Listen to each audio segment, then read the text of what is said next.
this video mga palautangin kay pakit-unta mo kung unsa ang amo ang tubig diri nga DIY.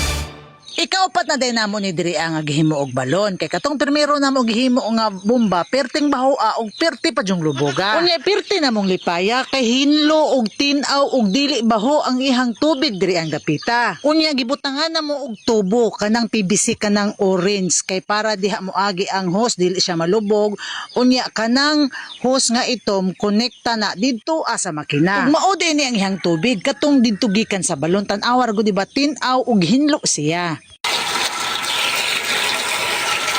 Tungod lagi sa kainit, maunang gamay ra gid ang tubig. Mao ra gid na akong nakuha dito sa balon. Unya mao day nitong among pinakauna nga bomba nga baho pa, lubog pa jud. Ug mao pud ang among ikaduha nga bomba nga nagastomi. Among gipapakyaw sa pagpakalot ana og duha jud na kabakal ang naa diha. So grabe gyud no dako kay migastuan ang bomba pero way pulos kay tinaw yang tubig pero perting gamaya og mugawas niya gahi ka siya bombahon. Ug naa po isa ka balon diri atan awa. Utro pud ning way pulos.